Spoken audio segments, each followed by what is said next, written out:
I stood outside the Skyline Sovereign Club on Christmas Eve, watching my breath turn to frost in the bitter New York air. 7 years. 7 years since I had set foot in a room with my family.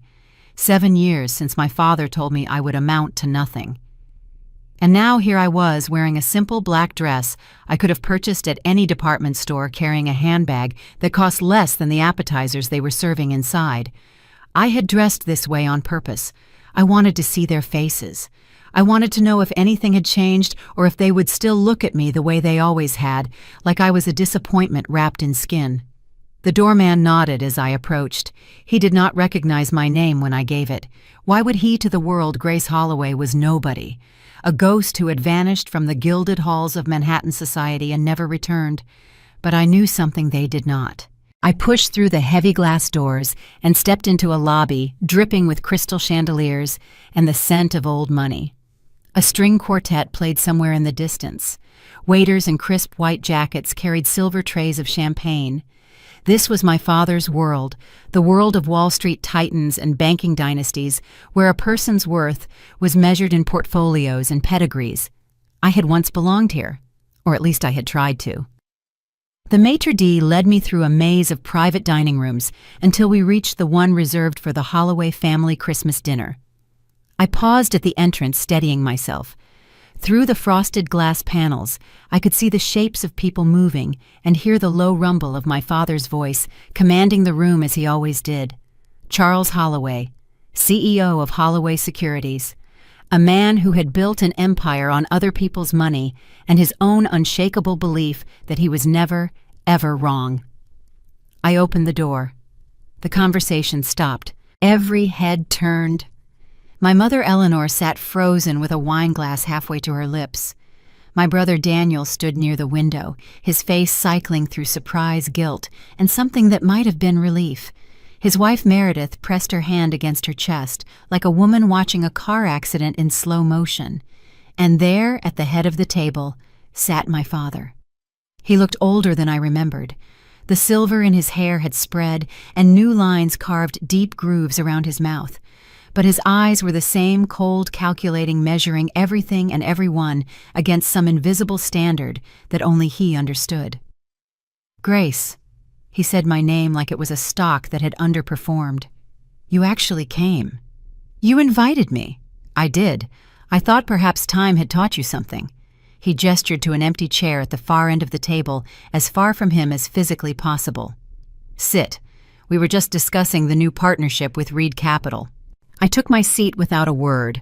A waiter appeared at my elbow offering champagne. I accepted it, though I did not drink. I needed my mind sharp tonight. The conversation resumed, though it flowed around me rather than including me. My father spoke at length about his plans for expansion, his brilliant strategies, his inevitable success. The other guests, business associates, family friends, people who had known me since childhood, nodded along like puppets on strings. Not one of them asked where I had been. Not one of them asked what I had been doing for 7 years. I might as well have been furniture. 30 minutes into the meal, my father set down his knife and fork with deliberate precision.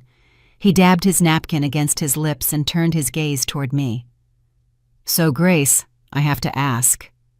His voice carried across the table, silencing every other conversation. "Are you still working at that diner? Or have you finally found a real job?" The question was designed to humiliate. He knew exactly what buttons to push. "I am doing fine, Father. Fine." He repeated the word with a slight smile. "Fine is what mediocre people say when they have nothing to show for themselves." He glanced around the table, making sure everyone was watching. "Do you know what I was worth at your age, Grace? I had already made my first $1 million. I was sitting on the board of 3 companies.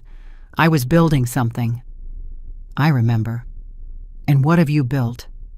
He leaned back in his chair, spreading his hands. "What do you have to show for 31 years of life, a studio apartment somewhere, a used car with 200,000 miles on it?" I felt the familiar heat rising in my chest, the old anger, the old shame. For a moment, I was 24 again, standing in his study, while he told me I was a waste of potential, a failure, a daughter he wished he had never had. But I was not 24 anymore. "I have enough," I said quietly. My father laughed. It was not a kind sound. "Enough. Listen to her, everyone. She has enough." He shook his head. "Do you know what the difference is between people who have enough and people who have everything?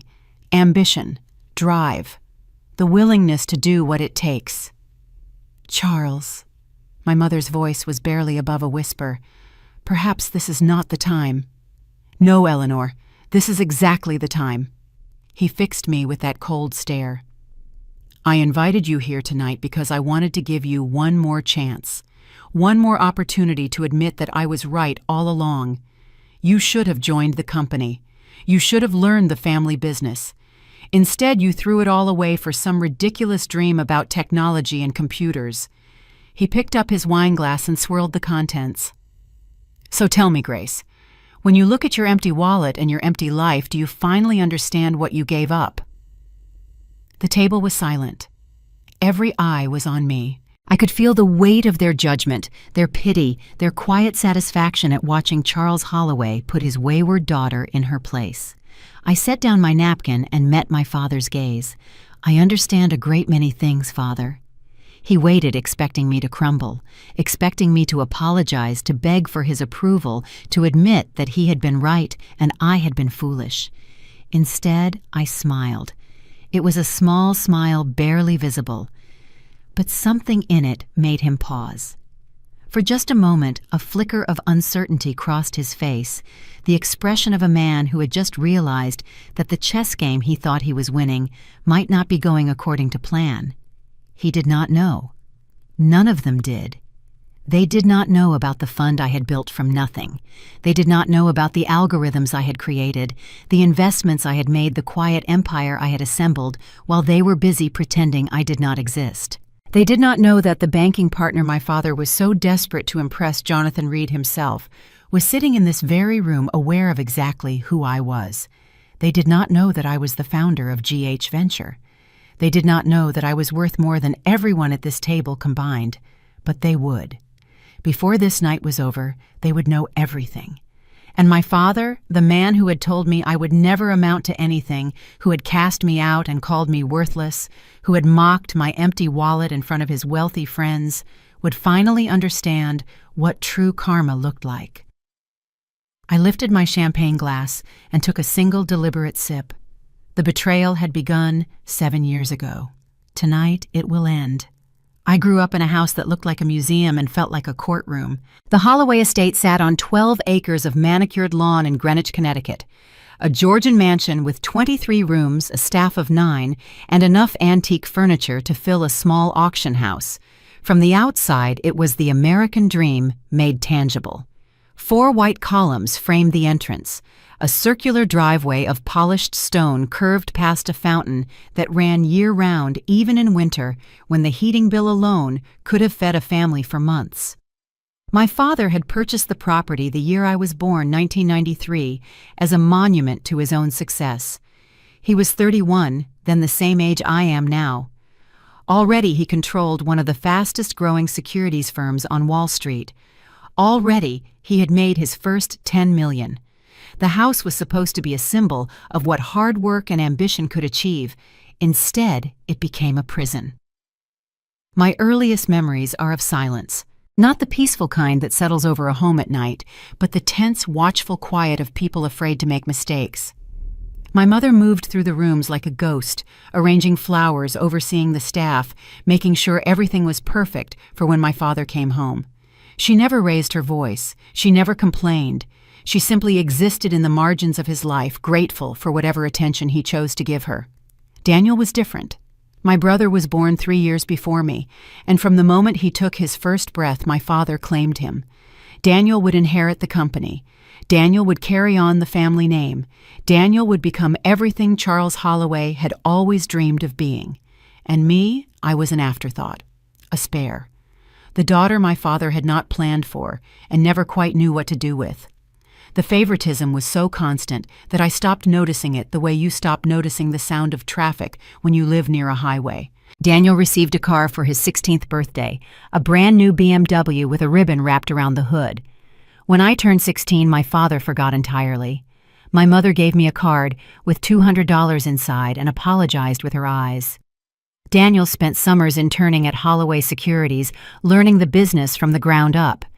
My father took him to client dinners, introduced him to senators and CEOs, groomed him for greatness.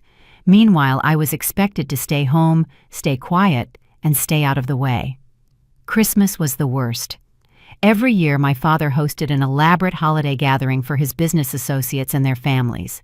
The house would fill with powerful men in expensive suits, their wives dripping with diamonds, their children already practicing the art of looking important. A professional decorator transformed the mansion into a winter wonderland. Caterers prepared a feast that could have fed 100 people. Musicians played carols in the grand foyer while guests sipped champagne and congratulated themselves on their success. I was never allowed to attend. Year after year, I watched from the upstairs hallway as the guests arrived. I pressed my face against the banister, catching glimpses of the glittering world below. My mother would send me to bed early, promising that next year would be different. Next year, I will be old enough. Next year, my father will change his mind. He never did. The message was clear, even if no one ever said it aloud. Daniel belonged to that world of wealth and power and endless possibility. I did not. My father looked at his son and saw a reflection of himself. When he looked at me, he saw nothing worth cultivating. School offered no escape. I attended the same elite private academy as Daniel walked, the same polished hallways, sat in the same wood-paneled classrooms. But where teachers praised my brother's natural leadership and financial acumen, they seemed puzzled by my interests. I loved mathematics, but not the kind that involved balance sheets and profit margins. I was fascinated by patterns, by systems, by the hidden logic that governed everything from weather to stock markets to human behavior. My father called it a waste of time. One night when I was 15, I made the mistake of showing him a computer program I had written. It was a simple algorithm, nothing sophisticated, but I was proud of it. The program could predict with reasonable accuracy which stocks would rise or fall based on historical patterns and market sentiment. I thought he would be impressed. After all, his entire career revolved around understanding markets and making smart investments. Maybe finally he would see that I had something to offer. Instead, he barely glanced at the screen before pushing it away. "Machines cannot replace instinct," he said. "Any fool can write a program. Building real wealth requires relationships, reputation, the ability to read a room and close a deal. That is something you will never understand." The dismissal cut deeper than any insult. It was not just that he disagreed with my approach. It was that he refused to even consider the possibility that I might be right. In his mind, the verdict was already final. Daniel was the heir. Grace was the disappointment. No amount of evidence would ever change that equation. My mother tried in her limited way to bridge the gap. She praised my report cards, attended my school plays, told me that I was special even when the world disagreed. But she never confronted my father. She never demanded that he treat me fairly. Her love was genuine but powerless, a candle flame trying to warm a frozen lake. Sometimes I wonder if she was afraid. My father controlled everything, the money, the house, the social connections that defined her entire existence. Challenging him meant risking all of it. So she chose peace over justice, comfort over courage. And I learned to stop expecting her to save me. The years blurred together, birthdays forgotten, achievements ignored. Holidays spent alone in my room while the rest of the family celebrated downstairs. By the time I graduated high school, I had already built walls around my heart thick enough to withstand a siege. Daniel tried to be kind in his way. He would bring me leftovers from the Christmas parties, sneak me presents when our father was not looking, and promise that things would get better once we were both adults. But even his kindness carried the taint of pity. He was the prince, and I was the servant. No amount of stolen desserts could change that fundamental truth. When I left for college, I chose a school as far from Greenwich as I could manage, a small university in California, where nobody knew the Holloway name and nobody cared about my father's money. For the first time in my life, I could breathe. But the wounds remained. Late at night, alone in my dorm room, I would replay the memories like a film I could not stop watching. My father's dismissive voice, my mother's helpless silence, The Christmas parties where I was never welcome, the birthday dinners, where my chair sat empty, the thousand small cruelties that had shaped me into someone who trusted no one and expected nothing. I told myself it did not matter. I told myself that I would build my own life, earn my own success, prove them all wrong. What I did not tell myself, what I could not admit not yet, was that somewhere deep inside a part of me was already planning something else. Something that looked a lot like revenge. The fight that ended everything happened on a Tuesday in March, 3 weeks before my 24th birthday. I had finished graduate school 6 months earlier, a master's degree in computational mathematics from Stanford, earned with honors, and a thesis that my advisor called groundbreaking. For the first time in my life, I had something concrete to show for myself. Something even my father could not dismiss. Or so I thought. I flew back to Greenwich for what my mother called a family discussion about my future. She made it sound casual, almost warm. "Perhaps your father wants to finally welcome you into the business," she suggested over the phone. "Perhaps he has realized that times are changing and your skills could be valuable." I wanted to believe her. Despite everything, despite all the years of exclusion and disappointment, some small part of me still craved my father's approval. That hunger had never fully died. It lived in my chest like an ember that refused to go cold no matter how many times I tried to smother it. The mansion looked exactly as I remembered. Same white columns, same circular driveway, same fountain running despite the late winter chill. A housekeeper I did not recognize took my coat and directed me to my father's study on the second floor. He was waiting behind his desk, a massive oak piece that had once belonged to some railroad baron. Daniel sat in one of the leather chairs facing him.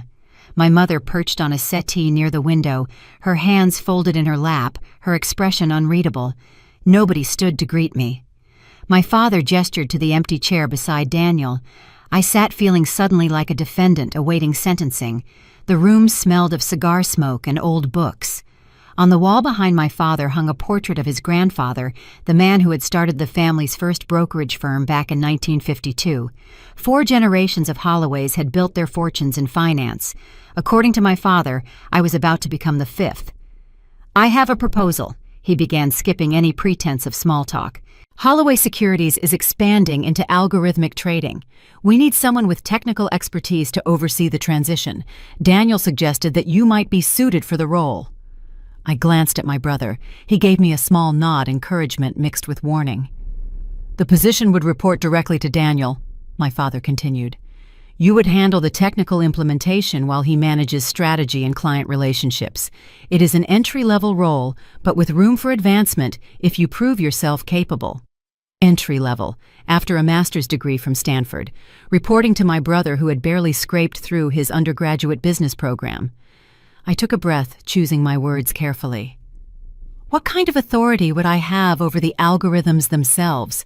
Would I be able to design the trading strategies or just implement decisions made by others? My father's expression flickered with annoyance. "You would implement. Strategy is Daniel's domain.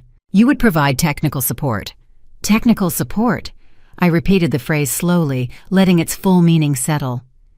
"You want me to be a programmer, an employee following orders.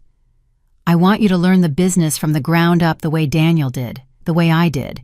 Nobody starts at the top." Daniel started as a junior analyst with his own office and a direct line to you. That is not the ground up. The temperature in the room dropped several degrees. My mother shifted on the settee, a nervous rustling of silk. Daniel studied the carpet like it contained hidden secrets. My father leaned forward, his eyes hardening. "Your brother earned his position through dedication and loyalty. He understood that family comes first. He did not run off to California chasing foolish dreams about computers. My foolish dreams earned me a degree from one of the best programs in the country. My thesis on predictive market modeling was published in 3 academic journals. I have had job offers from Google, from Goldman Sachs, from hedge funds that would pay me twice whatever you are offering." "Then take them." His voice was ice. "Go work for strangers. See how far your precious algorithms carry you when you do not have the Holloway name opening doors." Something snapped inside me. All the years of silence, all the swallowed anger, all the desperate hope that someday he would see me as more than a disappointment. It collapsed under the weight of that single dismissive sentence. I stood up. My chair scraped against the hardwood floor with a sound like a scream. The Holloway name has never opened a single door for me. You made sure of that. Every Christmas party where I was locked in my room while Daniel shook hands with senators. Every birthday you forgot because you were too busy grooming your golden son. Every time you looked at me like I was a stranger who had wandered into your house by accident. My voice was shaking now, but I could not stop. You never wanted a daughter. You wanted another son, and when you got me instead, you decided I was worthless. My mother made a small sound, something between a gasp and a sob. Daniel reached for my arm, trying to calm me, but I pulled away. My father rose from his chair. At 62, he was still an imposing figure, tall, broad-shouldered, with the commanding presence of a man accustomed to absolute control. But I was done being intimidated. "You are emotional," he said, his tone dripping with contempt. "Hysterical. This is exactly why women do not belong in finance. They cannot separate feelings from business." This was never about business. This was about you needing someone to look down on so you could feel powerful. The words hung in the air between us. For a long moment, nobody moved. Then my father walked to the door and opened it wide. "Get out." "Charles," my mother's voice cracked. "Please, she is your daughter." "She is no daughter of mine. Not anymore." He did not look at me as he spoke, his gaze fixed on some point in the hallway, as if I had already ceased to exist. "I gave you chance after chance to prove yourself, to show that you could be part of this family, and every time you threw it back in my face. So go. Build your empire of computers and algorithms. See how far it gets you without money, without connections, without anyone who gives a damn whether you succeed or fail." I walked past him without a word. Down the grand staircase, through the grand foyer, out the front door into the cold March afternoon. I did not look back. I did not say goodbye to my mother or my brother. I simply walked until I reached the end of the driveway, then kept walking until a taxi finally stopped to pick me up. That night, I checked into a cheap motel near LaGuardia Airport. The room smelled of cigarettes and despair. I sat on the edge of the bed, still wearing my coat, and stared at the water-stained ceiling for hours. Daniel called at midnight. His voice was thick with guilt and helpless apology. "I will keep in touch," he promised. "Whatever he says, you are still my sister. That will never change." I wanted to believe him. Part of me did. But I also knew our father. I knew how he operated, how he demanded absolute loyalty, how he punished anyone who defied him. Daniel had a wife, a career, a future built entirely on Charles Holloway's approval. Our relationship would not survive that pressure. Nothing ever did.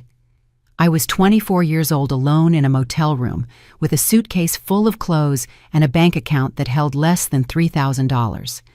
Tomorrow, I will start over from nothing. And someday, I did not know when I did not know how I would make my father regret every single word. I spent my first month of freedom sleeping on a couch in Brooklyn that belonged to a college friend who owed me a favor. Her apartment was a fourth-floor walk-up in Bushwick, the kind of place where the radiator clanged all night and the neighbors fought in 3 different languages. I paid her $200 a week for the privilege of that lumpy couch and access to a bathroom I had to share with her and 2 other roommates. It was a far cry from the Greenwich mansion, but at least nobody here looked at me like I was a failure.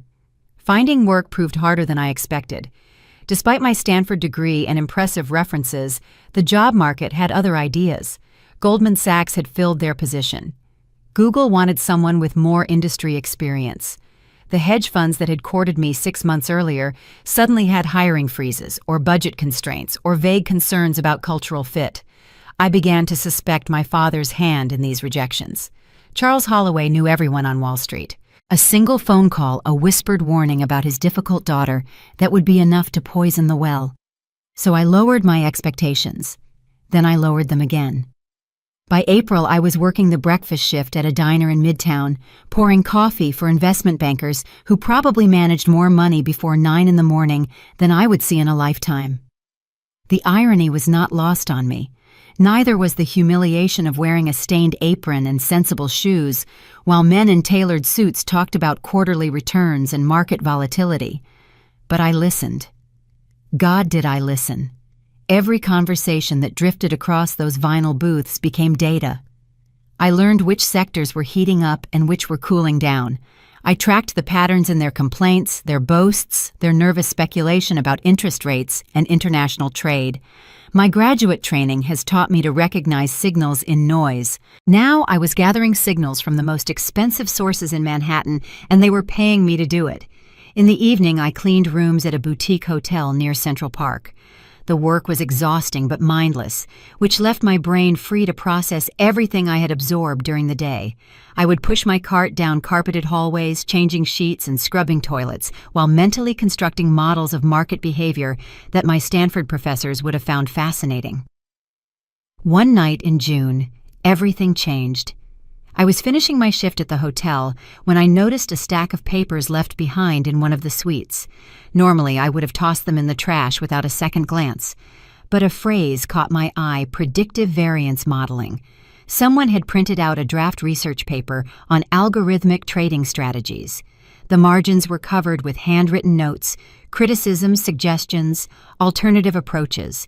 Whoever owned this document understood quantitative finance at a level that matched or exceeded my own training. I should have left it on the desk for housekeeping to return. Instead, I photographed every page with my phone. That paper led me to a name: Marcus Webb. A quick internet search revealed that he was a former quant at Deutsche Bank who had left the corporate world to advise early-stage fintech startups. His office was located in a converted warehouse in the Flatiron district, and according to his website, he was always looking for talented analysts who thought differently about markets. I emailed him the next morning.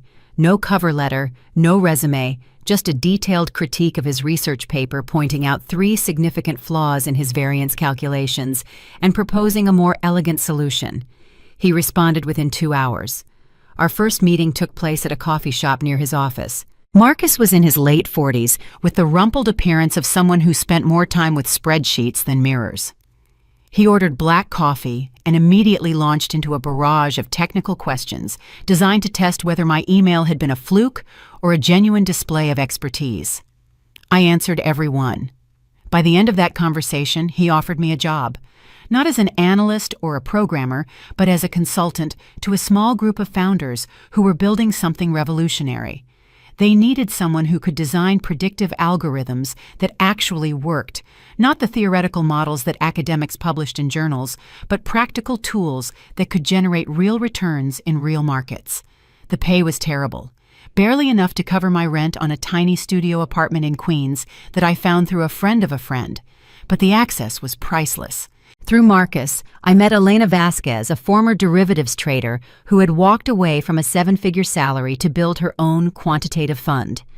I met David Chen, a machine learning specialist from MIT whose neural network models were years ahead of anything the major banks were using. I met a rotating cast of founders, investors, and industry veterans who treated me like a colleague rather than an afterthought. For the first time in my life, I belonged somewhere. The work consumed me. I spent 16-hour days developing algorithms that could identify market inefficiencies invisible to human traders. My models integrated sentiment analysis, macroeconomic indicators, and real-time news feeds into a unified predictive framework. The results were extraordinary, consistent returns that outperformed traditional strategies by significant margins. Elena noticed first. She pulled me aside after a presentation and asked a question that changed everything. "Have you ever thought about starting your own fund?" The idea seemed absurd. I was 25 years old, broke, and completely unknown in the financial world. Fund managers needed capital connections and a track record of success. I had none of those things. But Elena saw something different. She saw the algorithms, the models, the raw intellectual horsepower that could not be taught or bought. She introduced me to investors who cared more about returns than pedigree. She helped me navigate the labyrinth of legal requirements and regulatory filings. She became the mentor I had never had. By the fall of my second year in New York, I was ready. I launched GH Venture with $3 million in seed capital from a small network of angel investors who believed in my work. The fund operated under a structure designed for maximum anonymity. My name appeared nowhere in the public filings. To the outside world, GH Venture was a black box that produced remarkable returns through proprietary trading strategies. Nobody knew that the founder was a 26-year-old woman who had been disowned by her family and still ate ramen noodles for dinner most nights. The secrecy was deliberate. If my father discovered what I was building, he would find a way to destroy it. Charles Holloway did not tolerate competition, especially not from someone he had declared worthless. So I became invisible. I signed documents with initials only. I communicated through lawyers and intermediaries. I built an empire in the shadows, brick by careful brick, while the man who had cast me out continued to believe that I was scrubbing toilets and pouring coffee somewhere in the city. He would learn the truth eventually. They all would, but not yet. First, I needed to become too powerful to stop. The first $100 million came faster than I ever imagined. Within 18 months of launching GH Venture, my algorithms had generated returns that made traditional hedge funds look like savings accounts. While the broader market stumbled through volatility and uncertainty, my models identified opportunities that others missed entirely. A currency fluctuation in Southeast Asia, a supply chain disruption that would affect semiconductor stocks 6 weeks before analysts noticed, the quiet accumulation of shares by institutional investors that signaled upcoming mergers. My fund did not predict the future. It simply reads the present more accurately than anyone else. Word spread through the investment community the way secrets always do, whispered conversations at private clubs, encrypted emails between portfolio managers, rumors that grew more elaborate with each retelling. Who was behind GH Venture? How were they achieving these returns? The mystery only added to the fund's allure. Wealthy clients did not need to know my name. They only needed to see the numbers. By my 28th birthday, assets under management had crossed $500 million. I moved out of my cramped Queens studio and into a modest apartment in Brooklyn Heights, though I kept the address unlisted and the furnishing simple. Wealth meant nothing to me beyond the freedom it provided. I had watched my father surround himself with luxury while treating people like disposable assets. That would never be my path. Elena remained my closest advisor and only real friend. We met weekly at a small Italian restaurant in Tribeca, where the owner knew to seat us in the back corner away from curious eyes. Over plates of pasta and glasses of wine, I still felt too young to order. We discussed strategy and expansion and the peculiar loneliness of building something nobody could know you had built. One evening she arrived with news that shifted everything. "Jonathan Reed wants a meeting." The name sent electricity through my spine. Jonathan Reed was the chairman of Reed Capital, one of the most prestigious investment banks on Wall Street. His firm managed assets for sovereign wealth funds, billionaire families, and Fortune 500 companies. A partnership with Reed Capital would catapult GH Venture into an entirely different stratosphere. It would also bring me dangerously close to my father's world. "How did he find us?" I asked. "Performance attracts attention." Elena shrugged. "Your returns over the past quarter were impossible to ignore. Reed's people have been asking questions for months. They finally tracked down one of our limited partners and made inquiries. What do they know about the founder?" "Nothing concrete. They assume GH stands for some old money family trying to stay anonymous. Probably European aristocracy or Middle Eastern royalty." She smiled. "Nobody suspects a 28-year-old woman from Connecticut." The meeting took place at Reed Capital's headquarters in Midtown, a glass tower that reflected the Manhattan skyline like a mirror. I arrived in a conservative suit I had purchased specifically for the occasion, expensive enough to signal success, understated enough to avoid drawing attention. My hair was pulled back, my makeup was minimal. I looked exactly like what I wanted to appear, a representative of the mysterious fund, not its architect. Jonathan Reed greeted me in a conference room on the 47th floor. He was older than I expected, perhaps 65, with silver hair and the weathered handsomeness of someone who had spent decades navigating the highest levels of finance. His handshake was firm, His eyes missed nothing. "Thank you for coming, Ms. Harrison." I had given him a false name, Sarah Harrison, Senior Portfolio Manager at GH Venture. The lie felt necessary. This man probably knew my father.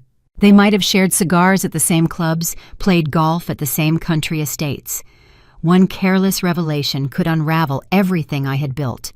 We talked for 2 hours. Jonathan asked probing questions about our investment philosophy, our risk management protocols, and our long-term vision. I answered carefully, revealing enough to demonstrate competence while protecting the core algorithms that gave us our edge. He seemed impressed. More importantly, he seemed genuinely curious, not just about the fund, but about the mind behind it. "Your strategies are remarkable," he said finally. "I have been in this business for 40 years, and I have never seen anything quite like what you have accomplished. Whoever designed these models is operating on a different level entirely. The founder prefers anonymity. So I understand." He paused, studying me with an expression I could not quite read. "May I ask why?" "Privacy is valuable, especially in an industry that rewards visibility over substance." Jonathan nodded slowly. "A wise perspective. Too many young managers today are more interested in magazine covers than market returns." He paused. "I would like to propose a partnership.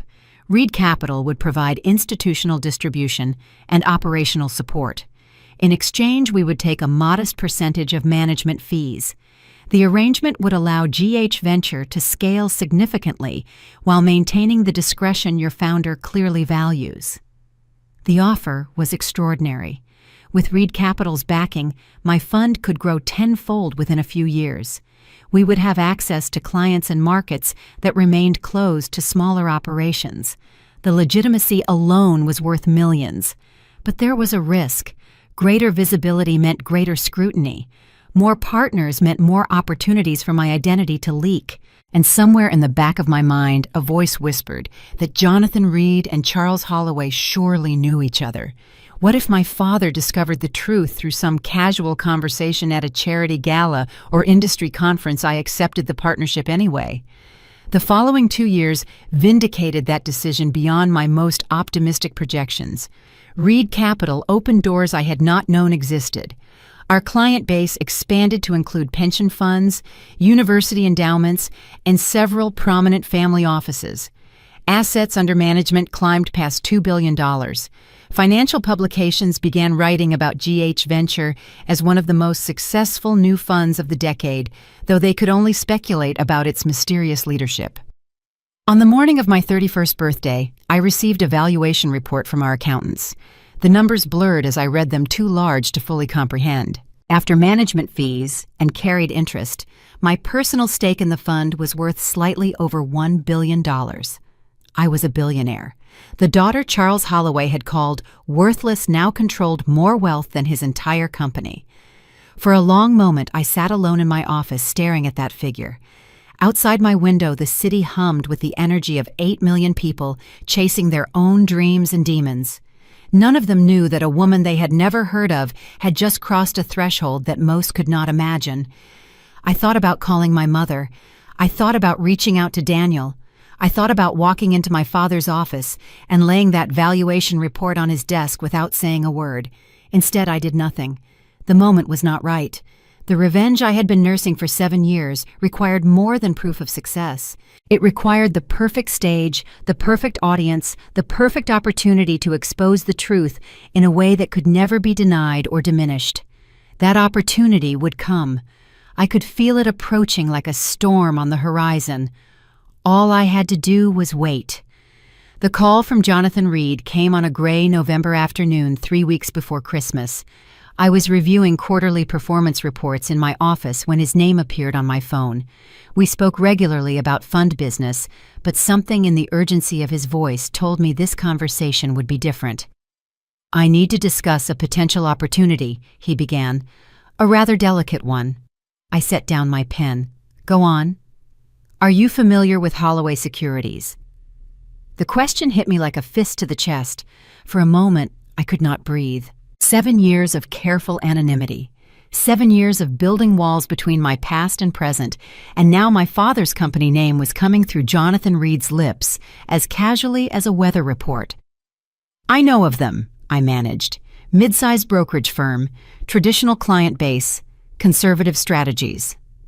"That is the public perception, yes." Jonathan paused. "The reality is somewhat more complicated. Charles Holloway has been pursuing an aggressive expansion strategy over the past 18 months. New offices in London and Singapore, a major push into algorithmic trading, significant investments in technology infrastructure.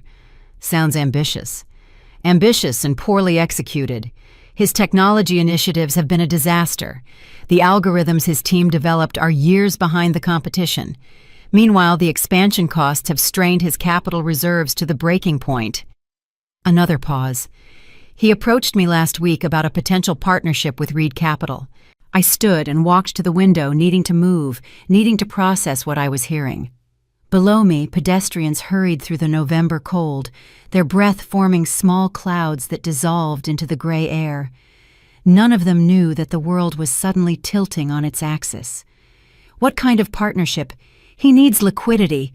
Badly. The Singapore office is hemorrhaging money, and his traditional clients are beginning to ask uncomfortable questions about the firm's stability. Jonathan's tone shifted, becoming more careful. "Charles Holloway is a proud man. Approaching us for help was clearly difficult for him. But he is also a realist. Without a significant capital infusion, Holloway Securities could be in serious trouble within 6 months." The irony was almost too perfect to bear. My father, the man who had built his identity on financial success and market mastery, was now desperate for the kind of help that only firms like Reed Capital could provide. And Reed Capital's most valuable asset, the engine driving their extraordinary returns, was the fund created by the daughter he had thrown away like garbage. "Why are you telling me this?" I asked. "Because any partnership with Holloway Securities would involve due diligence on their technology capabilities, and any serious evaluation of their technology would require input from GH Ventures leadership." He hesitated. "I also thought you should know that Charles specifically requested our algorithmic trading expertise. He has heard rumors about a fund generating remarkable returns through proprietary models. He wants access to that technology." My father wanted my algorithms. He wanted the very thing he had dismissed as foolish dreams when I was 24 years old. The predictive models he had mocked were now the lifeline he needed to save his sinking company. "What did you tell him?" "That we would consider his proposal and respond after the holidays. I wanted to consult with you first." Jonathan cleared his throat. "Sarah, I should mention that during our conversation, Charles made several comments about the importance of family legacy and building something for future generations. He spoke about his son Daniel and the responsibility of passing the firm to the next generation." "Did he mention a daughter?" The question escaped before I could stop it. A dangerous slip revealing more than I intended. Jonathan was silent for a long moment. "No, he did not." Of course he hadn't. Grace Holloway had been erased from the family narrative years ago. To Charles, I simply did not exist. It was a mistake he had corrected, a failure he had excised a daughter who had vanished so completely that he could discuss legacy and inheritance without acknowledging that he had 2 children, not 1. The anger I felt was cold and sharp like a blade that had been sharpened over 7 years of waiting. "I will need to think about this," I said finally. "The situation requires careful consideration." "Of course, take whatever time you need." Jonathan paused again. "There is one more thing. Charles mentioned that he is hosting a Christmas dinner at the Skyline Sovereign Club next month. He has invited several potential partners, including representatives from Reed Capital. He is quite eager to make a favorable impression." Christmas dinner, the one event I had been excluded from my entire childhood, the annual celebration of Holloway's success, where powerful men gathered to congratulate themselves, while I sat alone in my room listening to laughter I was never allowed to join. "Who specifically did he invite?" I asked. "He invited me personally. I was planning to send one of my associates to my place, but I could attend myself if you think it advisable." Jonathan's voice carried a note of curiosity. You seem particularly interested in this situation. Holloway Securities represents a significant potential investment. It would be irresponsible not to conduct thorough research. The excuse sounded thin even to my own ears, but Jonathan did not press further. We agreed to speak again after Thanksgiving, and I ended the call with my hands trembling slightly. For the rest of that day, I could not concentrate on anything else. Every document I tried to read blurred into meaningless shapes. Every email I attempted to write trailed off into half-finished thoughts. My mind kept returning to the same impossible reality: my father's company was failing, and he had unknowingly come begging to the daughter he had disowned. The universe has a strange sense of justice. All those years of being told I would never succeed, never amount to anything, never understand the real world of business and finance. And now the man who had spoken those words was desperately seeking the expertise I had developed in secret. I could destroy him. The thought crystallized with terrifying clarity. I could refuse the partnership and watch Holloway Securities collapse under its own mismanagement. I could leak information about the firm's instability and accelerate its decline. I could use my influence with Reed Capital to ensure that no one else offered Charles the help he needed. But destruction was not what I wanted. Not really. What I wanted was something far more satisfying than watching my father fail from a distance. I wanted him to know. I wanted to see his face when he realized that the worthless daughter he had cast aside had become more successful than he could ever imagine. I wanted him to understand in front of everyone who mattered to him that his judgment had been wrong. The Christmas dinner would be perfect. A room full of his colleagues and partners gathered to celebrate his supposed triumph. The ideal stage for revealing a truth he could not deny or escape. I picked up my phone and dialed a number I had not used in years. My brother answered on the third ring. "Grace." Daniel's voice was thick with surprise. "Is that really you?" "We need to talk," I said. "In person. Can you meet me this weekend?" The silence on the other end stretched for several seconds. "Yes," he finally answered. "Tell me where." Daniel looked older than I remembered. We met at a quiet cafe in Boston, far enough from New York and Connecticut that we were unlikely to encounter anyone from our father's circle. He was already seated when I arrived, hunched over a cup of coffee that had gone cold, his face carrying the weight of years I had not witnessed. The brother I remembered had been golden. Confidence, the heir apparent who moved through the world with the easy assurance of someone who had never been told he was worthless. But the man sitting across from me now seemed diminished somehow, as if the burden of being Charles Holloway's chosen son had slowly crushed something vital inside him. "You look good," he said as I slid into the booth across from him. "Different.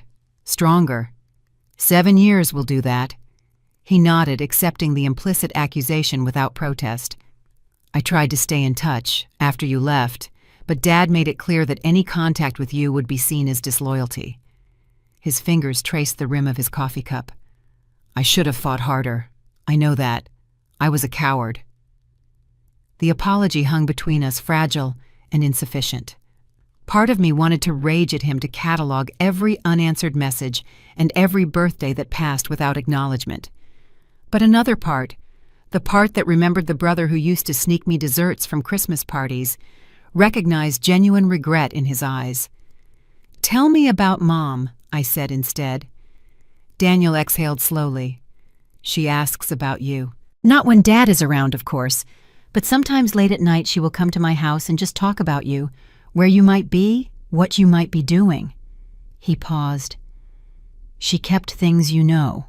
Report cards, photographs the program from your college graduation. She has a box hidden in her closet that Dad does not know about." The image of my mother secretly preserving traces of my existence while living under my father's roof was almost too painful to contemplate. Eleanor Holloway had always loved me in her limited, cautious way, but her love had never been strong enough to challenge the man who controlled every aspect of her life. Did she ever try to reach out? Once, about 4 years ago. She hired a private investigator to find your address. Daniel met my eyes.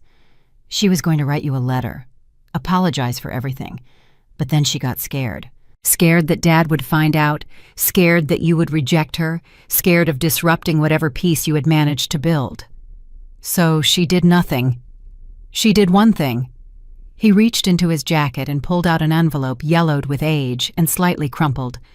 She gave this to me 2 years ago, asked me to keep it safe until the right moment. I took the envelope with trembling fingers. Inside was a cashier's check, dated 7 years earlier, made out to me for $50,000. The memo line read, "For your future." She withdrew this from her personal account the week after Dad threw you out, Daniel explained. She was going to give it to you, but she could not figure out how without him finding out. Eventually, she just held on to it, hoping that someday she would have the chance. $50,000, a fortune to the broke, desperate woman I had been when I fled to New York. It could have changed everything, given me breathing room, allowed me to pursue opportunities without the constant pressure of survival. Instead, I scrubbed toilets and poured coffee while my mother hoarded this check in a hidden box, too afraid to act. I was not sure whether to feel grateful or furious. "Why are you showing me this now?" Daniel's expression darkened. "Because things have changed. Dad is not the invincible titan he pretends to be anymore. The company is struggling. The expansion was a disaster, and he is taking it out on everyone around him." He swallowed hard. "My marriage is falling apart, Grace. Meredith cannot stand being around him anymore, and I am so tangled up in trying to save the firm that I barely see my own children. Last month she told me she was considering divorce. I am sorry. Do not be. I made my choices." He leaned forward, lowering his voice. "But here is what I need you to understand.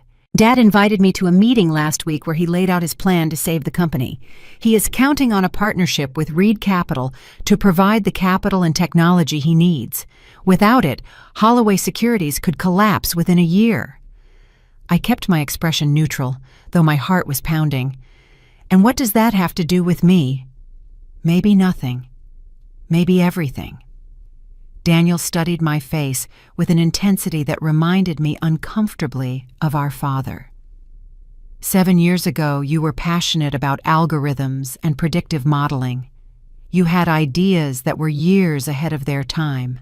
And now, out of nowhere, a mysterious fund called GH Venture appears and starts generating returns that nobody can explain using strategies that sound remarkably similar to what you used to talk about. The cafe suddenly felt too warm. I resisted the urge to look away. "That is quite a theory."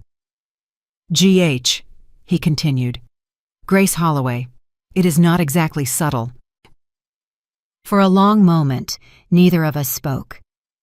Outside the window, pedestrians hurried past, bundled against the November cold. A mother pushed a stroller. An elderly couple walked hand in hand. Normal people living normal lives, unburdened by the weight of family betrayal and secret empires.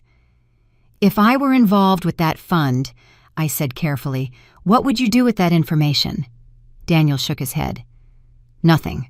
I did not come here to threaten you or extract some kind of leverage. I came because—" his voice cracked. "Because I miss my sister.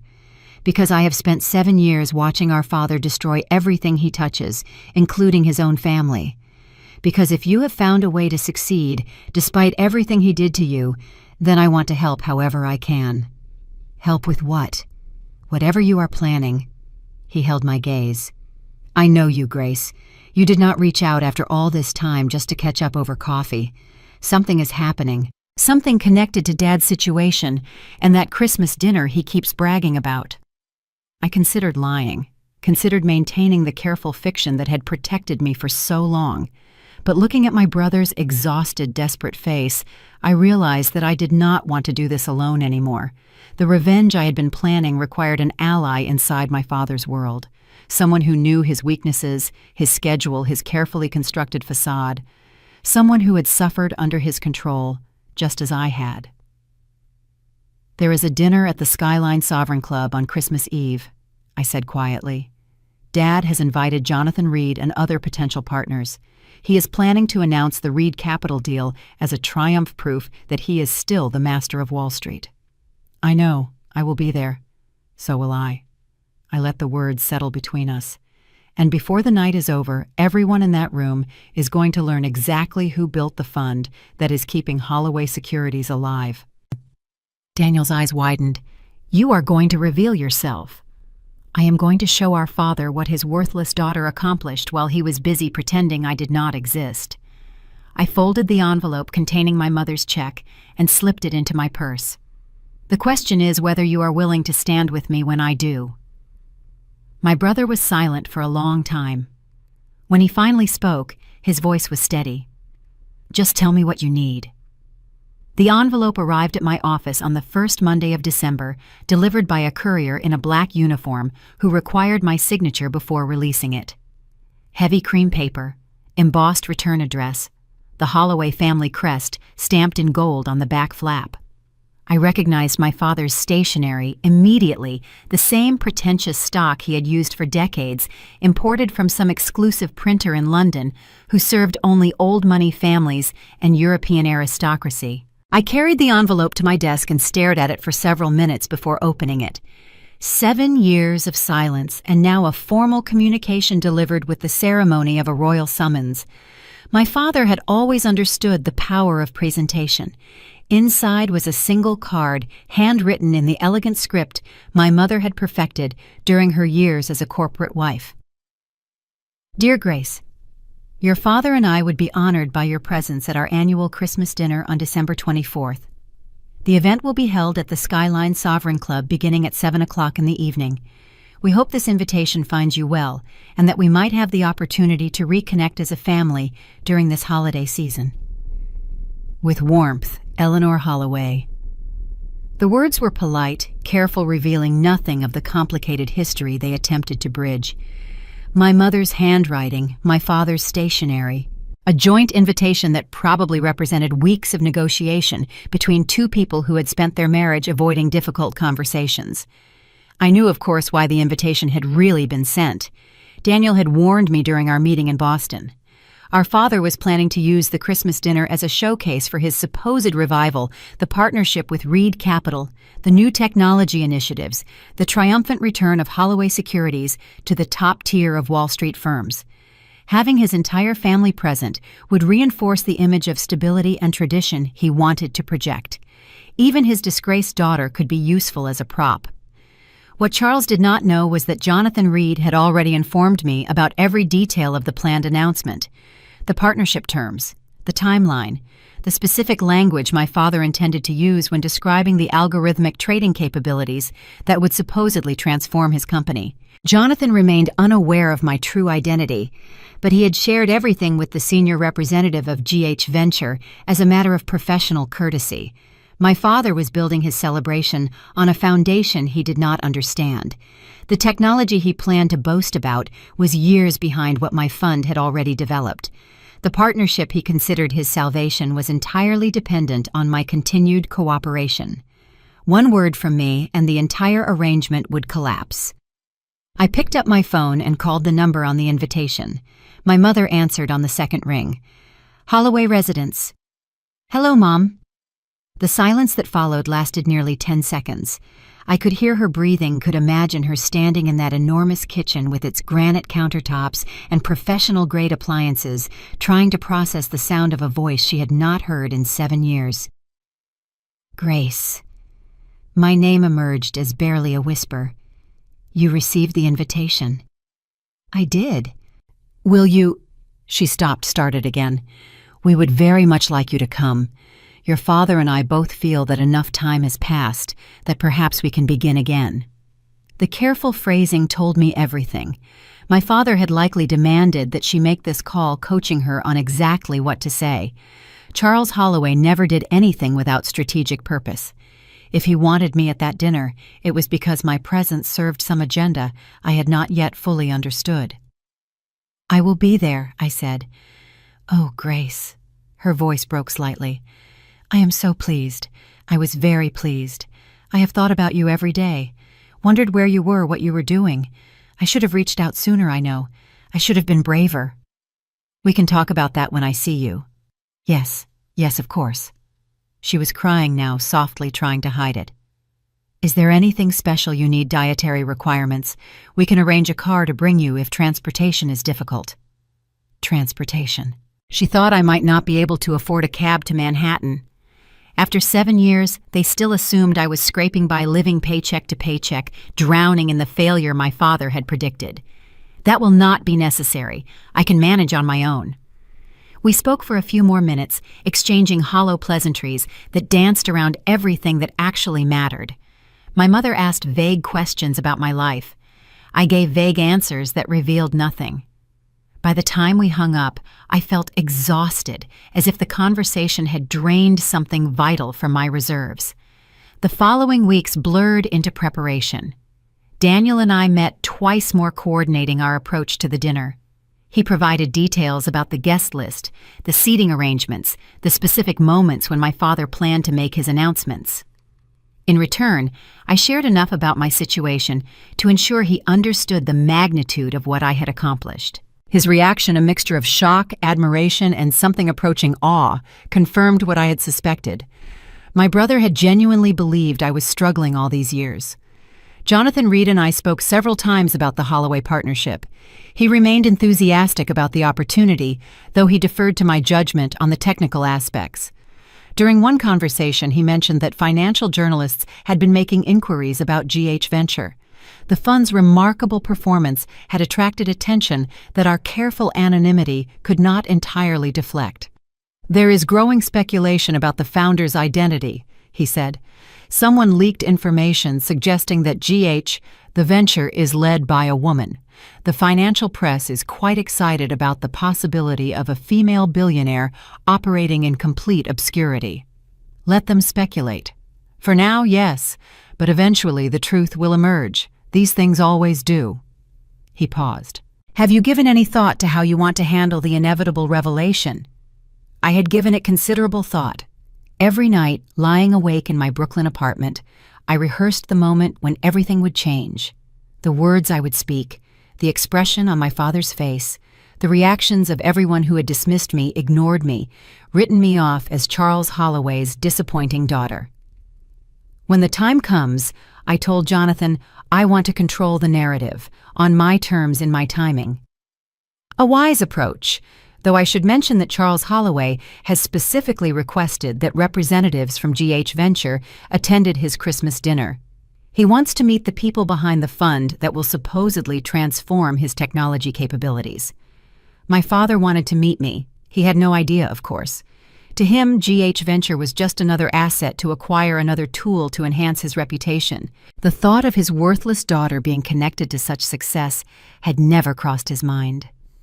Tell him that the founder prefers to remain anonymous, but that a senior representative will attend. And who should I say will be representing the fund? I smiled, though Jonathan could not see it. Sarah Harrison. She has been involved with GH Venture since its inception. I believe she will make quite an impression. After ending the call, I spent the rest of the afternoon selecting what I would wear to my father's Christmas dinner. Nothing too expensive, nothing too flashy. I wanted to arrive looking exactly as they expected the struggling daughter who had never quite measured up. The transformation would come later. 19 days until Christmas Eve. 19 days until 7 years of patience and planning would finally bear fruit. My father thought he was staging a celebration of his own triumph.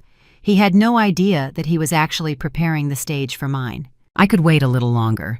After everything I had endured, 19 days was nothing. The Skyline Sovereign Club occupied the top 3 floors of a glass tower overlooking Central Park, its windows glittering like diamonds against the December night. I arrived precisely at 7:15, late enough to ensure that most guests had already assembled, but early enough to avoid drawing attention to my entrance.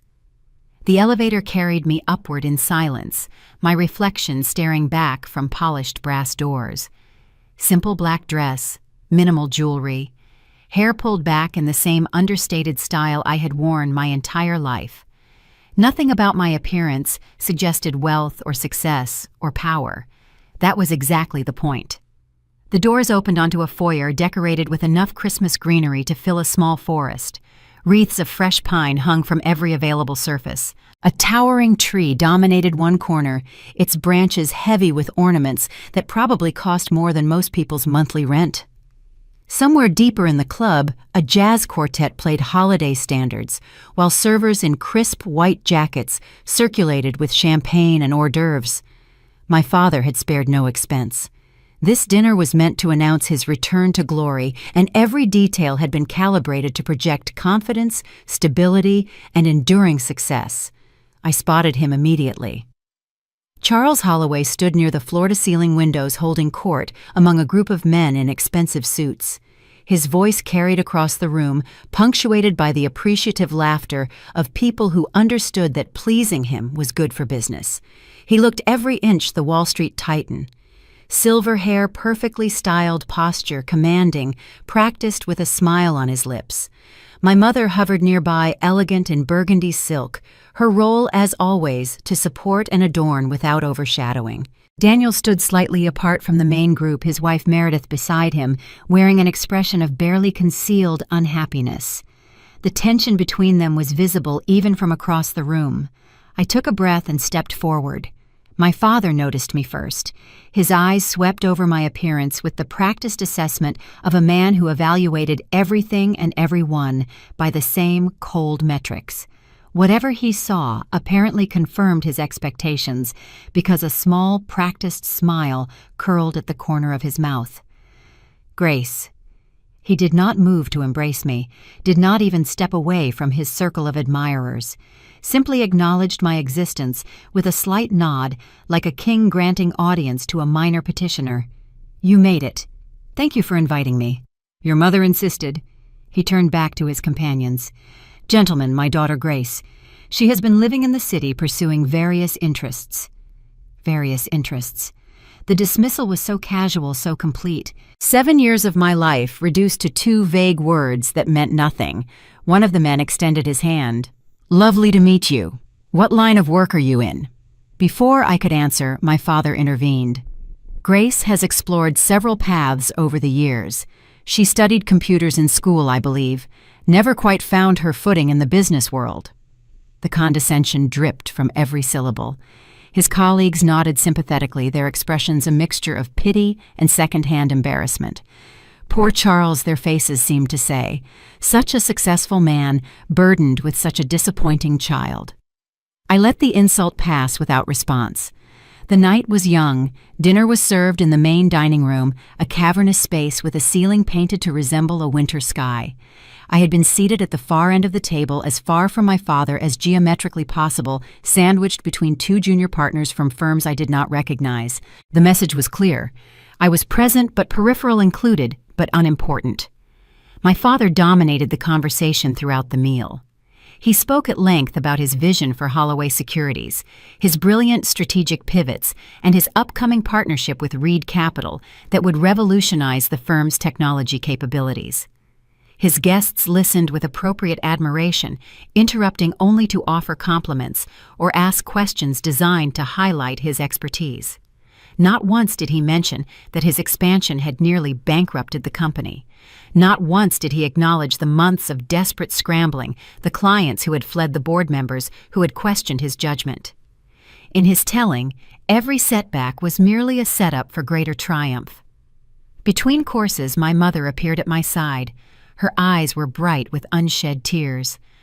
"I am so glad you came," she whispered, squeezing my hand beneath the table. "I know this is difficult, but it means everything to me that you are here." "Does it mean everything to him, too?" She flinched at the question. "Your father has his ways. You know that. But underneath he does care. He just does not know how to show it." 24 years of exclusion. 7 years of silence. A lifetime of being told I was worthless. And still, my mother made excuses. Still, she chose loyalty to him over honesty with me. I squeezed her hand back and said nothing.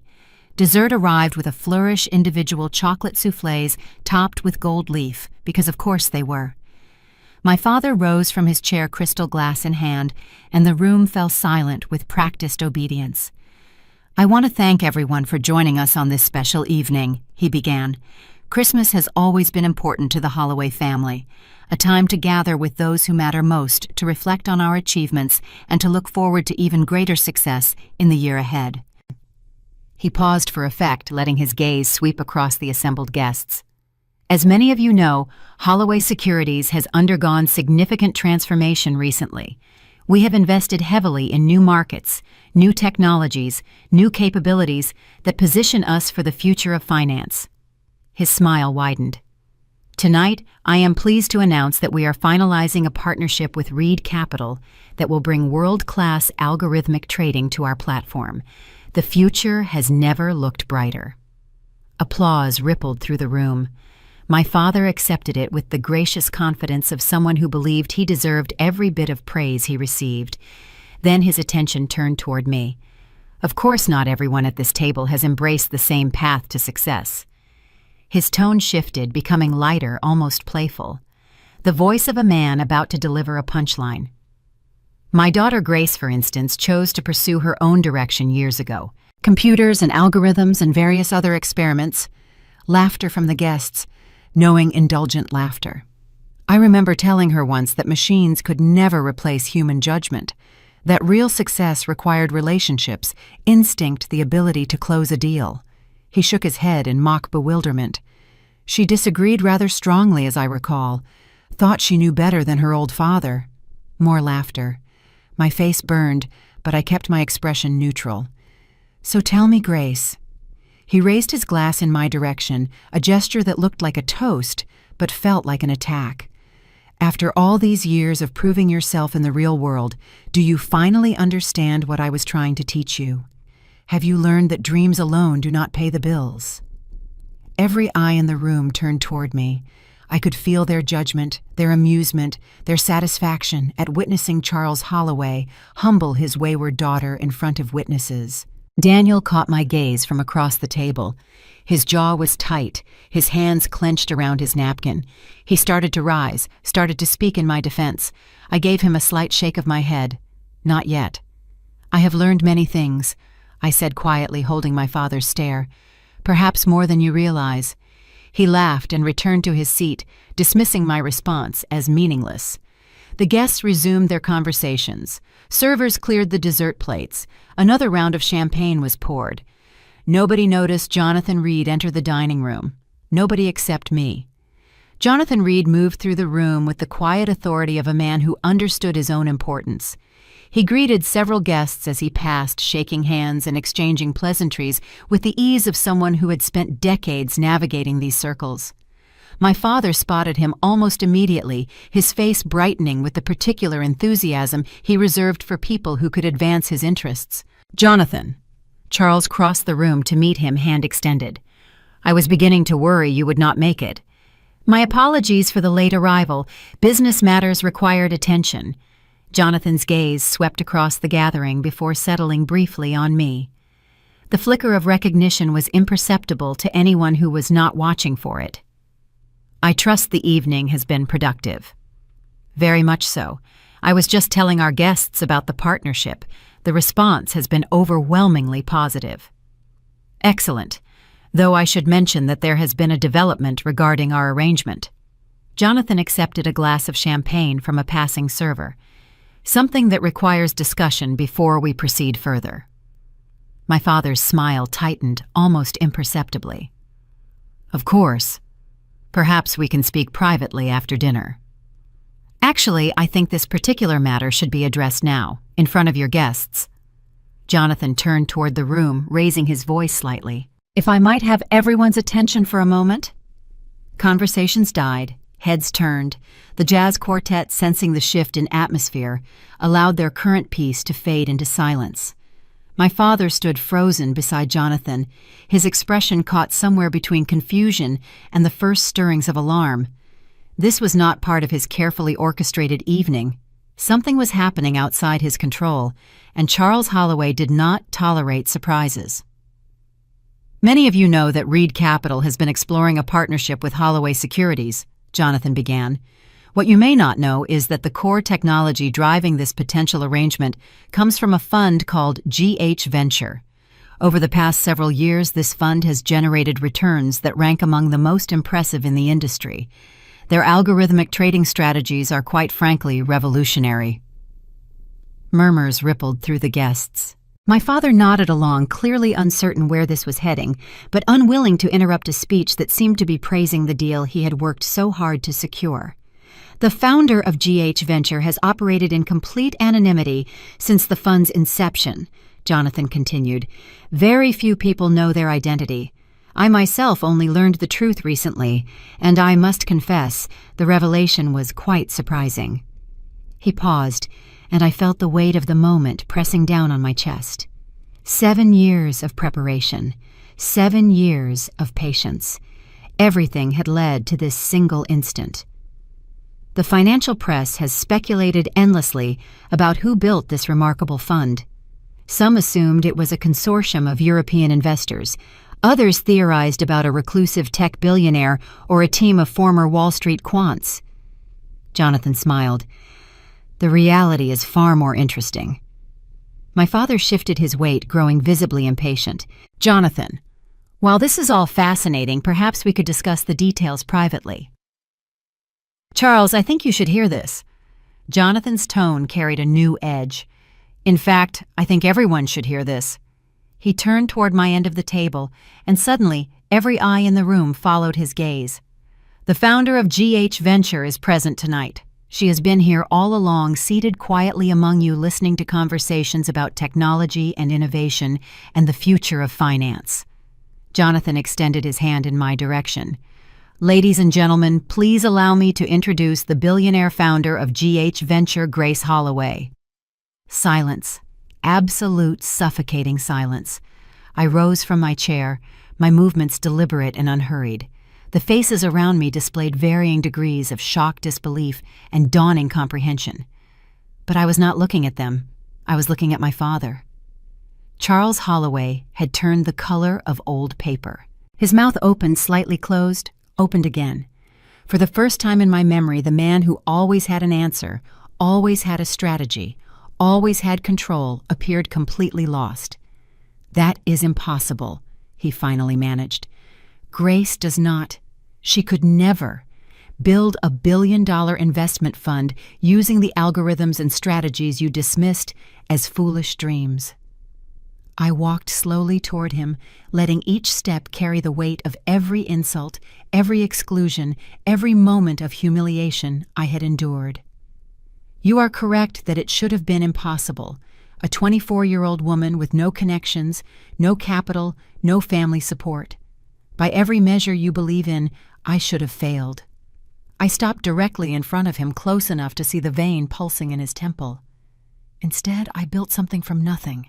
While you were expanding into markets, you did not understand losing money on technology you could not master. I was developing algorithms that outperformed everything your company has ever created." My voice remained steady, calm, almost conversational.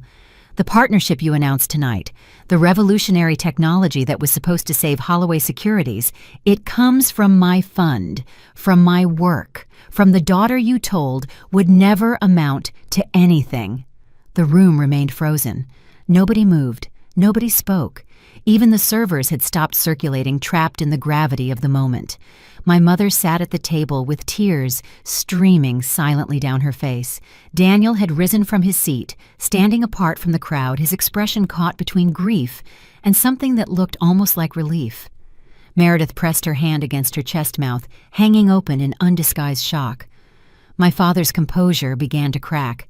I watched it happen in real time, the trembling of his hands, the rapid blinking, the desperate search for words that might salvage his dignity. "You are lying," he said, but his voice lacked conviction. "This is some kind of trick, some scheme to embarrass me." "Jonathan." I did not look away from my father. "Would you care to confirm the details?" "Grace Holloway is indeed the founder and majority owner of GH Venture," Jonathan said. "I have reviewed the documentation personally. There is no question about her identity or her accomplishments." "But she was—" My father grasped for the narrative he had constructed, the story he had told himself and everyone else for 7 years. She was working as a waitress, living in some apartment in Queens. She had nothing. I had everything that mattered. I felt the truth of those words resonating in my bones. Intelligence, determination, the absolute certainty that I would prove you wrong. He stared at me as if seeing me for the first time. Perhaps he was. For my entire life, Charles Holloway had looked at his daughter and seen only disappointment, only failure, only a problem to be solved or ignored. Now, finally, he was forced to see what I had become. The technology your company needs to survive exists because you threw me away. I let each word land with precision. The algorithms you mocked are now worth more than your entire firm. The daughter you erased from your legacy is the only reason Holloway Securities might have a future. I stepped back, creating distance between us. But here is what you need to understand, Father. This partnership, the one you plan to announce as your triumph, it only exists because I have not yet decided to end it. I held his gaze. Your company's survival is in my hands now. The worthless daughter holds all the power. My father said nothing. For the first time in his life, Charles Holloway had no response. Around us, the Christmas decorations glittered with hollow cheer. The jazz quartet remained silent. The guests stood witness to something none of them had expected, a reckoning 7 years in the making. The room waited to see what would happen next. So did I. My father recovered faster than I expected. The initial shock drained from his face, replaced by something harder and more familiar. Charles Holloway had not built an empire by surrendering to surprise. Within moments, he was recalibrating, searching for an angle that would let him regain control of the narrative. Well, he straightened his jacket with deliberate precision. It seems my daughter has inherited more of my instincts than I realized. A few nervous laughs scattered through the crowd. My father seized the opening, his voice growing stronger. I always knew Grace had potential. Perhaps my methods were unconventional, but clearly the tough love approach produced results. He spread his hands in a gesture of magnanimous acceptance. What father would not be proud to see his child achieve such success? The audacity of it stole my breath. He was trying to claim credit. After everything, the years of dismissal, the cruel words, the absolute certainty that I would fail, he was attempting to rewrite history in front of witnesses who had heard him mock me less than an hour ago. Tough love. I repeated the phrase slowly, letting its absurdity fill the silence. Is that what you call telling your daughter she would never amount to anything? Is that what you call excluding her from every family gathering for her entire childhood? Is that what you call throwing her out of the house with nothing because she refused to become your employee? The warmth drained from his expression. Grace, this is neither the time nor place. You chose the time and place. I cut him off without raising my voice. You invited these people to celebrate your supposed triumph. You used this dinner to humiliate me in front of your colleagues. You asked me in front of everyone whether I had finally learned that dreams do not pay bills. I turned to address the room. Let me tell you what tough love actually looked like in the Holloway household. My brother received a car for his 16th birthday. Mine was forgotten entirely. Daniel spent summers learning the family business while I was told to stay in my room during Christmas parties because my presence was inconvenient. When I graduated with honors from Stanford, my father did not attend. When I showed him the algorithms that would eventually make me a billionaire, he dismissed them as foolish dreams that would never succeed. My mother made a soft sound of distress. I pressed forward anyway. 7 years ago, I stood in his study and refused to become a subordinate in his company. I wanted to build something of my own, using skills he considered worthless. For that crime, he told me I was no longer his daughter and ordered me to leave. That is not... My father started. I spent months sleeping on couches, working as a waitress, cleaning hotel rooms to survive. I did not give him space to interrupt. While you were telling people I had failed, I was building a fund that would eventually control more capital than your entire company. While you were running Holloway Securities into the ground with strategies you did not understand, I was developing the technology you now desperately need. The silence that followed was absolute. Guests who had laughed at my father's jokes minutes earlier now studied their shoes or stared at the ceiling. Nobody wanted to meet his eyes. Daniel stepped forward from the edge of the crowd. She is telling the truth, all of it. My father's head snapped toward his son. "Daniel, no, Dad, I am done pretending." Daniel's voice cracked with years of suppressed frustration. "I watched you treat Grace like she was worthless her entire life. I watched Mom hide birthday cards and report cards because she was afraid of your reaction. I watched you erase your own daughter from family photographs. You have no idea what you are talking about." "I have every idea." Daniel moved to stand beside me.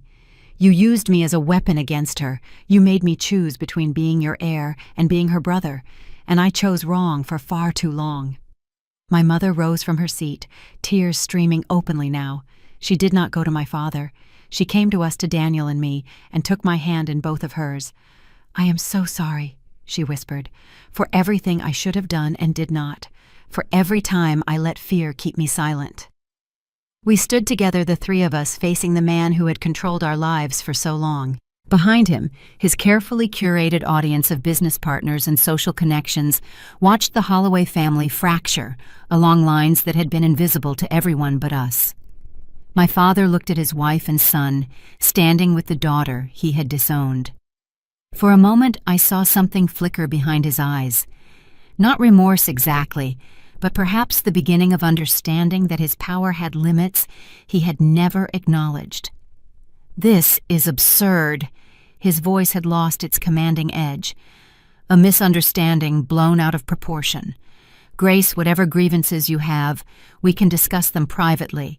There is no need to what? Tell the truth in front of people who matter to you." I shook my head.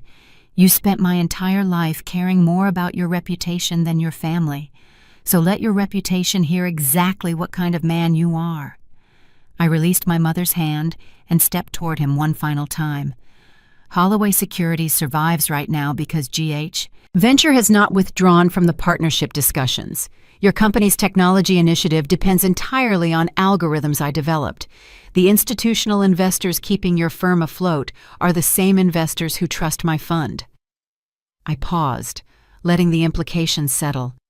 "I could destroy everything you have built with a single phone call." Fear flickered across his face, real fear perhaps for the first time in decades. "But I am not going to do that." The tension in the room shifted. My father's eyes narrowed, searching for the trap. "Destroying you would be easy. It would also make me exactly like you, someone who uses power to crush anyone who challenges them." I straightened my shoulders. "Instead, I am going to do something you never did for me. I am going to give you a chance." "What kind of chance?" "The partnership can proceed, but not on your terms. GH Venture will take a controlling interest in Holloway Securities' technology division. You will step back from operational decisions and allow people with actual expertise to guide the transition." I held his gaze. "Daniel will oversee the restructuring. He has spent years cleaning up your mistakes quietly. It is time he received recognition for that work." My father's jaw tightened. "You expect me to hand my company over to— I expect you to accept reality." My voice remained calm but unyielding. "Your choices are simple. Accept these terms and Holloway Securities survives. Refuse and I withdraw from the partnership entirely. Without our technology and without Reed Capital's backing, your firm will collapse within a year. Perhaps sooner." The room held its breath. My father stood motionless, trapped between his pride and his survival. For a man who had spent his entire life controlling everything around him, this moment must have felt like drowning. Every path forward required him to surrender something he valued. Finally, almost imperceptibly, his shoulders sagged. "It seems I have no choice." "You have exactly the choice you gave me 7 years ago." I stepped back, creating distance between us. "The difference is that I am offering you a future. That is more than you ever offered me." I turned and walked toward the exit, my mother and Daniel falling into step beside me. Behind us, the most powerful man I had ever known stood alone among his glittering decorations, and his stunned guests finally understanding what it meant to lose everything he thought mattered. The December air hit my face like a baptism as I stepped onto the sidewalk outside the Skyline Sovereign Club. Behind me, the tower glittered with holiday lights, its windows glowing warm against the cold Manhattan night. inside my father's carefully orchestrated celebration, had crumbled into something he would never recover from. His guests were probably already composing the messages they would send to colleagues and competitors, spreading the story of what they had witnessed. By morning, every significant player on Wall Street would know that Charles Holloway's worthless daughter had become a billionaire while he was not watching. I did not look back. My mother emerged through the doors a moment later, followed by Daniel. The three of us stood together on the pavement, breath forming small clouds that dissolved into the darkness. None of us spoke immediately. Some moments require silence to settle properly. Finally, my mother reached for my hand. "I should have protected you." Her voice was thick with tears she no longer tried to hide. All those years I told myself I was keeping the peace. Those things would get better if I just waited, if I just gave your father time to come around. She shook her head. I was a coward. I chose comfort over my own daughter. You were afraid. Fear is not an excuse, not when your child is suffering. She squeezed my fingers. I kept that check for 7 years, telling myself I would find the right moment to give it to you. But there was never a right moment because I was never brave enough to create one. I thought about the woman I had been at 24, desperate alone, scraping together enough money to survive another week. $50,000 would have changed everything back then. It would have given me breathing room options and the luxury of patience. Instead, I had built my empire from nothing. Every success had been earned through my own determination without the safety net my mother had been too frightened to provide. Maybe it was better this way, I said slowly. Maybe I needed to do it alone. That does not make what I did right. No, it does not. I turned to face her fully. But I am not interested in holding on to anger anymore. It served its purpose. It drove me to prove something that needed proving. Now I want to move forward. My mother broke into fresh tears and pulled me into an embrace. For a long moment I simply let her hold me, feeling the warmth of connection that had been absent for so many years. She smelled the same as I remembered from childhood, roses and vanilla, the perfume she had worn my entire life. Some things did not change even when everything else did. Daniel waited until we separated before speaking. What happens now with the company, I mean? That depends on you. I studied my brother's face in the amber glow of the streetlights.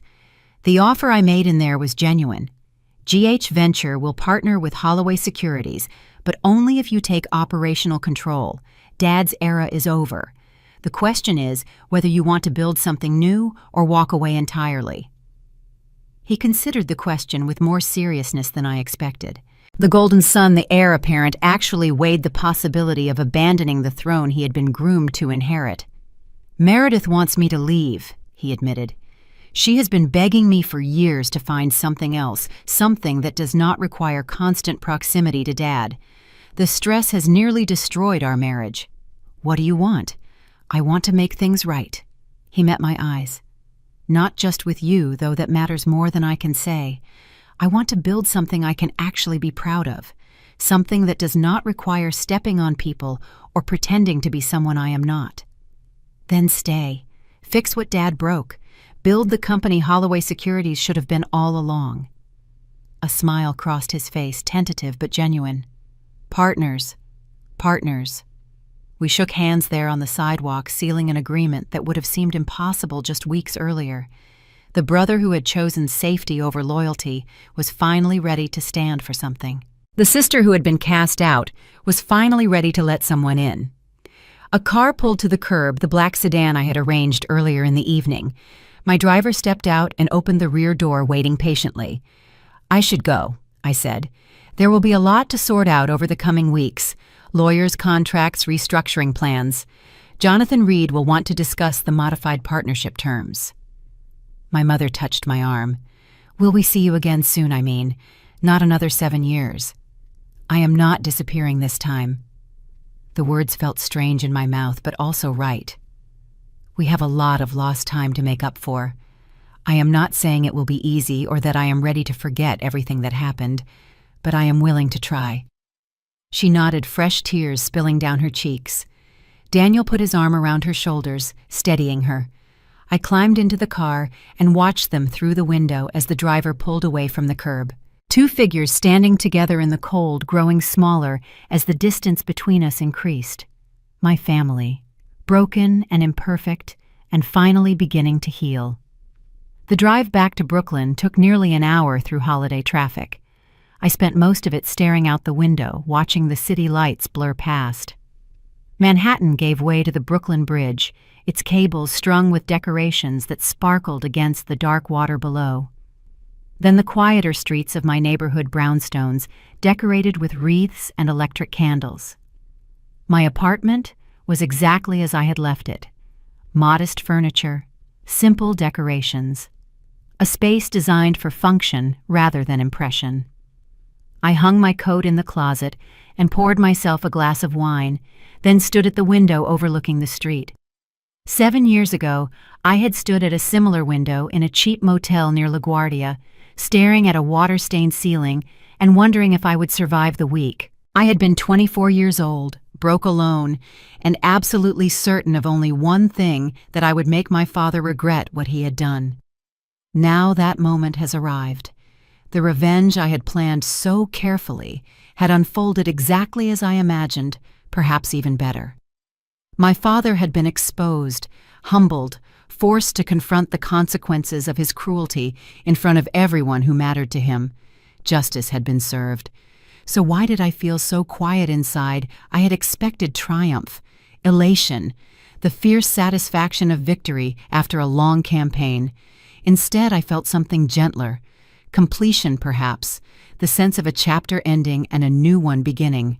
Revenge had driven me for 7 years. It had fueled my ambition, sharpened my focus, given me a reason to keep fighting when everything seemed impossible. But standing here now, watching snow begin to fall outside my window, I understood that revenge had also been a prison. As long as I defined myself by what my father had done to me, I remained trapped in his shadow.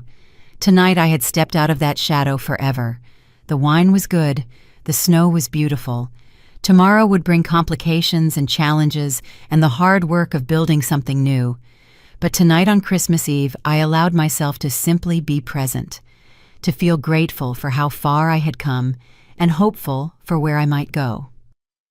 My phone buzzed with a message from Daniel, a photograph of him and Meredith and their children gathered around a Christmas tree with the caption, "Thank you for giving me my family back." I smiled and typed a response, "Merry Christmas, brother." Then I set down the phone, finished my wine, and watched the snow fall over Brooklyn until my eyes grew heavy with sleep. The story of Grace Holloway, the worthless daughter who became a billionaire, was just beginning. But the story of Grace Holloway seeking revenge against her father was finally blessedly over. If you found yourself in this story tonight, if you recognize the pain of being dismissed or the hunger to prove yourself, I hope you will carry something with you. Your worth is not determined by the people who failed to see it. Your future is not written by those who tried to hold you back. Build something beautiful from whatever broken pieces you have been given. And when the time comes to confront the people who doubted you, choose the kind of power that sets you free rather than the kind that keeps you chained to the past. That is the real victory. That is the only revenge that matters.